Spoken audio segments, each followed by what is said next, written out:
आज हम बिहार लोक सेवा आयोग चिकित्सा अधिकारी का पेपर कर रहे हैं। पेज नंबर है 656। फर्स्ट क्वेश्चन है, शरीर के मुख्य अंगों की संख्या कितनी होती है। तो हमारे जो मुख्य अंग है, मेन जो ऑर्गन्स हैं वो कितने हैं, 6 ऑर्गन्स होते हैं। उसके बाद है शरीर के मूल क्या हैं, दोष धातुमल मूल हैं।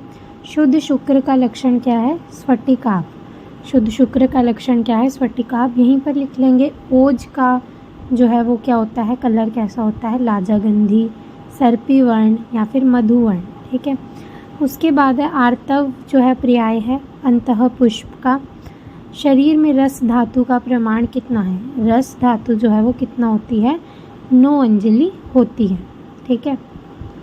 शरीर में रस धातु का प्रमाण कितना है, 9 अंजलि।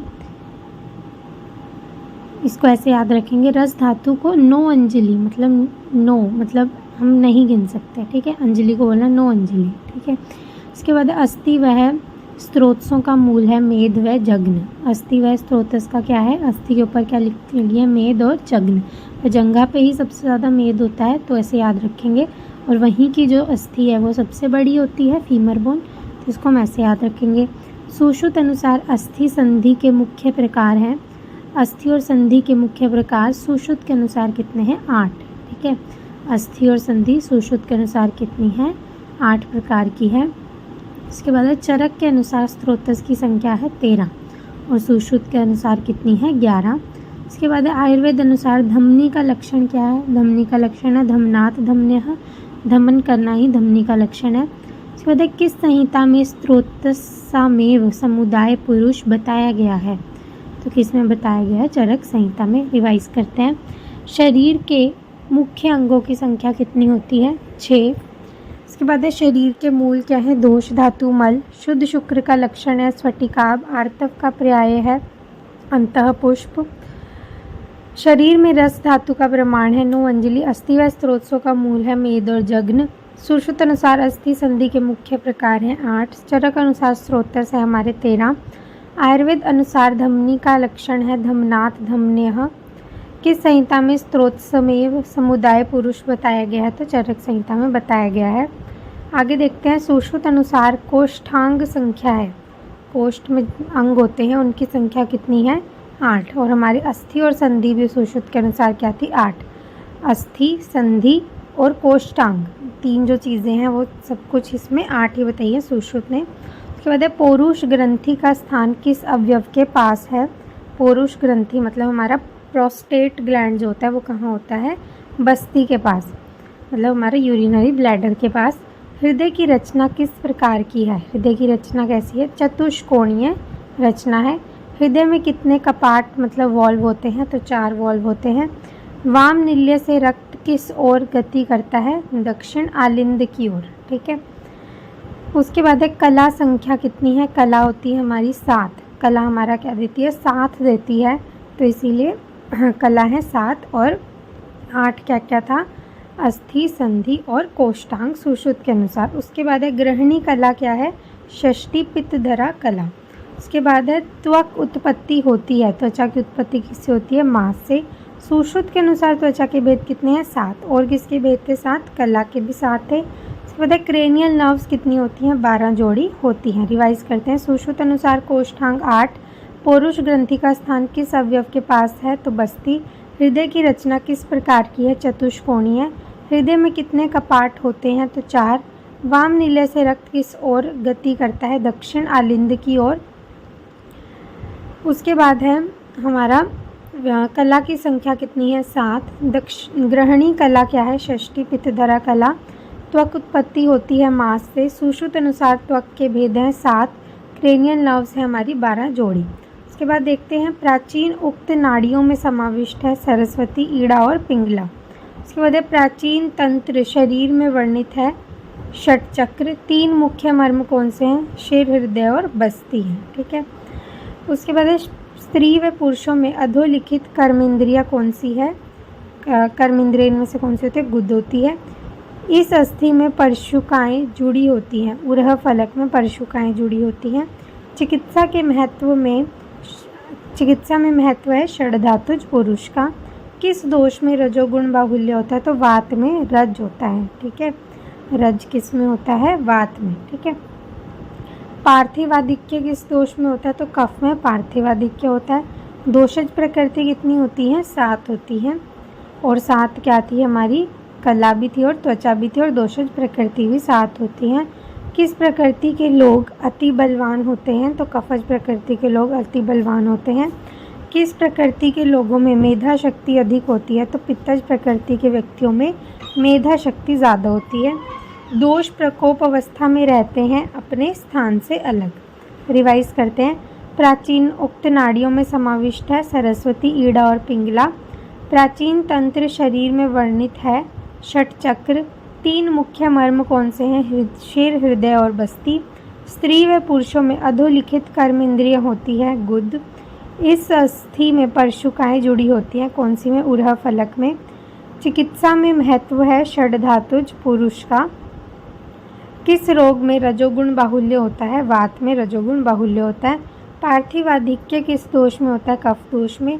दोषज प्रकृति होती है 7। किस प्रकृति के लोग जो हैं वो अति बलवान होते हैं? कफज। किस प्रकृति के लोग जो हैं वो मेधा शक्ति जिनकी अधिक होती है वो पित्तज। दोष प्रकोप अवस्था में रहते हैं अपने स्थान से अलग। आगे देखते हैं। दोष दूष्य समूर्छना किस काल में होती है? तो किस में होती है? स्थान संश्रय में। स्थान संश्रय में दोष दूष्य में समूर्छना होगी। मतलब ऐसे मान लो कि किसी के पास स्थान होगा तभी दोष और दूष्य जो है वो मूर्छित होंगे। उसके बाद है कुपित दोषों का प्रसर उत्तर संग होता है ख व गुण्य से। जब कुपित दोष हो जाएंगे तो उनका प्रसर कहाँ होता है? ख व गुण्य से उनका प्रसर होगा। ख व गुण्य होता है दोषों से। उसके बाद अवलंबक कफ का स्थान क्या है? अवलंबक कफ जो अवलंबन करेगा, तो अवलंबन कहाँ का करना है हमने? उरह प्रदेश का। साधक पित्त का स्थान है हृदय हमारा। साधक पित्त का स्थान क्या है? हृदय। समान वायु का स्थान क्या है? समान वायु कहाँ रहती है? अमाशय व पक्वाशय में संचरण करती है हमारी समान वायु। उसके बाद है हमारी प्राण व स्रोतस मूल में समाविष्ट है महास्रोतस। आहार परिणाम कर भाव कितने हैं? 6 बजे हम आहार कर लेते हैं। और बल प्रमाण कर भाव कितने होते हैं हमारे? 13 होते हैं। तो उसको हमने कैसे याद रखा है? 13 बल की वृद्धि। ठीक है। बल वृद्धि कर भाव कितने होते हैं हमारे? 13 बल की वृद्धि। उसके बाद है धातु अग्नि कितनी है हमारी? 7। धातु अग्नि कितनी होती है हमारी? 7 होती हैं। त्वचा भी 7 होती है और कला भी 7 होती है। धातु अग्नि भी 7 होगी। उसके बाद है आहार आदि द्वारा वात आदि दोष उत्पत्ति होती है अवस्था पाक अवस्था में। अगर आहार आदि द्वारा वात आदि दोषों की उत्पत्ति होनी है तो अवस्था पाक में होगी। प्रतिहारिणी सिरा संबंधित है। प्रतिहारिणी किससे संबंधित है? यकृत से। रिवाइज करते हैं। दोष दूष से समूर्छना किस काल में होती है? स्थान संश्रय में। कुपित दोषों का प्रसर उत्तर संग होता है ख व गुण्य से। ख व गुण्य होता है दोषों से। अवलंबक कफ का स्थान क्या है? उरह। साधक पित्त का स्थान हृदय है। उसके बाद है समान वायु का स्थान क्या है? अमाशय व पक्वाशय में संचरण। प्राणवायु वह स्रोतस मूल में समाविष्ट है महास्रोतस। आहार परिणाम कर भाव कितने हमारे? 6। धातु अग्नि कितने प्रकार की होती है? 7। आहार आदि द्वारा वात आदि दोष उत्पत्ति होती है अवस्था पाक अवस्था में। उसके बाद है प्रतिहारिणी सिरा संबंधित है यकृत से। प्रतिहारिणी सिरा कहाँ से संबंधित है? यकृत से। ठीक है। उसके बाद है दूध से दही बनना किसका दृष्टांत है? क्षीर दधि न्याय। चरक अनुसार सार के भेद कितने हैं? सार कितने हैं हमारे? 8 हैं चरक के अनुसार। ठीक है। शुद्ध रक्त के लक्षणों में समाविष्ट है इंद्र गोप सन्निभम पदम आलक्तम। ठीक है। इसके बाद है अस्थि में आश्रय निर्दिष्ट है वात का। अस्थि में किसका आश्रय होता है? वात का। स्वेद मल है मेद धातु का। स्वेद मल है किसका? मेद का। रक्त शर्करा नियंत्रण हेतु किस ग्रंथि का स्राव महत्वपूर्ण है? पोषणिका ग्रंथि का। प्रमुख षड दर्शन में समाविष्ट नहीं है। षड दर्शनों में बोध दर्शन समाविष्ट नहीं है। कारण द्रव्यों की संख्या कितनी होती है? 9। पदार्थों की संख्या है 6। पदार्थ हमारे हैं SBG DKS। ठीक है। ऐसे याद रखना है। क्या अहंकार जो है वो द्रव्य है? तो नहीं है। रिवाइज करते हैं। प्रतिहारिणी सिरा संबंधित है यकृत से। दूध से दही बनना किसका दृष्टांत है? क्षीरदधी न्याय। चरक अनुसार सार के भेद हैं 8। शुद्ध रक्त के लक्षणों में समाविष्ट है इंद्रगोप सन्निभम पद्मालक्तम। अस्थि में आश्रय निर्दिष्ट है वात का। स्वेद मल है मेद धातु का। रक्त शर्करा नियंत्रण हेतु किस ग्रंथि का स्राव महत्वपूर्ण है? पोषणिका ग्रंथि का। प्रमुख षड दर्शनों में समाविष्ट नहीं है बोध दर्शन। कारण द्रव्य है हमारे 9, पदार्थ है हमारे 6, क्या अहंकार द्रव्य है? नहीं। आगे देखते हैं, परस्पर अनुप्रवेश सिद्धांत अनुसार अग्नि महाभूत में कितने महाभूतों का अस्तित्व है? 3। रस किन गुणों में समाविष्ट है? वैशेषिक। युक्ति किस वर्ग में समाविष्ट है? परादि गुणों में। और प्रयत्न किस में है? आध्यात्मिक गुणों में। ठीक है, रस किस में है? विशेषिक गुणों में, युक्ति परादि में, और प्रयत्न जो है वो हमारा आध्यात्मिक गुणों में है। उसके बाद आयुर्वेद के अनुसार इंद्रियां क्या होती हैं? भौतिक होती हैं। मन कैसी इंद्रिय? उभय इंद्रिय और अति इंद्रिय। प्रत्यक्ष के भेद हैं सविकल्पक और निर्विकल्पक। इंद्रिय वृत्ति के संदर्भ में करण संख्या है 13। करणों में प्रधान निर्दिष्ट है अंतःकरण का। हेत्वाभास कितने होते हैं? 5 होते हैं। आयुर्वेद में किस प्रमाण का प्राधान्य है? तो आप्तोपदेश का प्राधान्य है। ह्रास का कारण है विशेष और तुल्य अर्थ ही सामान्यम। अभाव के कितने प्रकार हैं? संसर्गाभाव और अन्य अन्योभाव। घ्राण इंद्रिय का विषय क्या है? हमारा गंध। रिवाइज करते हैं। परस्पर हमने रिवाइज करना है, अब देखते हैं। परस्पर अनुप्रवेश सिद्धांत अनुसार अग्नि महाभूत में कितने महाभूतों का अस्तित्व है? 3। रस किन गुणों में समाविष्ट है? विशेषिक। युक्ति किस वर्ग में समाविष्ट है? परादि गुणों में। प्रयत्न किन गुणों में है? आध्यात्मिक में। आयुर्वेद अनुसार इंद्रियां होती हैं भौतिक। मन कैसी इंद्रिय? उभय इंद्रिय और अति इंद्रिय। प्रत्यक्ष के भेद हैं सविकल्पक व निर्विकल्पक। इंद्रिय वृत्ति के संदर्भ में करण संख्या है 13। करणों में प्रधान निर्दिष्ट है अंतःकरण का।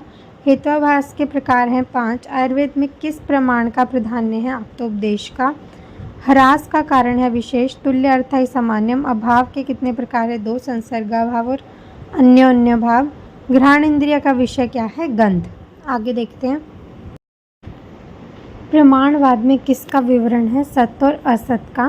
केवल विकृति कितनी है? विकृतियाँ हमारी 16 होती हैं। सुश्रुत के अनुसार तंत्र युक्तियाँ हैं हमारी 32। क्षेत्रज्ञ कौन है? आत्मा जो है वो क्षेत्रज्ञ है। स्थावर विष के अधिष्ठान है 10 और जांगम विष के हैं 16। विष का रस क्या होता है? अनिर्देश्य रस होता है। सुश्रुत अनुसार विष वेग संख्या कितनी होती है? विष के वेग होते हैं सुश्रुत के अनुसार 7। वेगांतर की व्याख्या क्या है? विष के एक कला से निकलकर दूसरी कला तक जाना वेगांतर है। गुंजा का समावेश किस श्रेणी में है? फल विष में। दर्विकर सर्प विषों का प्रभाव विशेषतः होता है वात नाड़ी संस्थान पर। सर्पदंश चिकित्सा में वर्णित उपक्रम है आखू दशन। सुश्रुत अनुसार लक्षणाधार पर वृश्चिक भेद कितने हैं? 3। अलर्क विष किस प्रकार का रोग है? औपसर्गिक। करवीर का प्रतिविष क्या है? हरित की। करवीर का क्या है? हरित की। मरणोन्मुख रोगी का बयान लेना चाहिए मजिस्ट्रेट के सामने। फ्लोरेंस टेस्ट करते हैं शुक्र के धब्बों की पहचान के लिए। मृत्यु के मुख्य कारण है 3। मृत्यु उत्तर अधस्त्वक नीलिमा से ज्ञान होता है मृत्यु के कारण का। सद्यो व्रण के प्रकार कितने हैं? 6। रिवाइज करते हैं। प्रमाणवाद में किसका विवरण है? सत असत का। केवल विकृति कितनी है? 16। सुश्रुत अनुसार तंत्र युक्ति है 32। क्षेत्रज्ञ कौन है? आत्मा। स्थावर विष के अधिष्ठान है 10 और जांगम विष के अधिष्ठान है 16। विष का रस क्या है? अनिर्देश्य रस। सुश्रुत अनुसार विष वेग की संख्या है 7। वेगांतर की व्याख्या क्या है? विष एक कला से निकलकर दूसरी कला तक जाना। गुंजा का समावेश किस श्रेणी में है? फल विष में। इसके बाद दर्विकर सर्पों का प्रभाव विशेषतः होता है वात नाड़ी संस्थान पर। सर्पदंश चिकित्सा में वर्णित उपक्रम है आखू दशन। सुश्रुत अनुसार लक्षणाधार पर वृश्चिक के भेद कितने हैं? 3। अलर्क विष किस प्रकार का रोग है? औपसर्गिक। करवीर का प्रतिविष क्या है? हरित की। मरणोन्मुख रोगी का बयान लेना चाहिए मजिस्ट्रेट के सामने। फ्लोरेंस टेस्ट करते हैं शुक्र के धब्बों की पहचान के लिए। मृत्यु के मुख्य कारण है 3। मृत्यु उत्तर अधस्त्वक नीलिमा से ज्ञान होता है मृत्यु के कारणों का। सद्यो व्रण के कारण कितने होते हैं? 6। Thank you.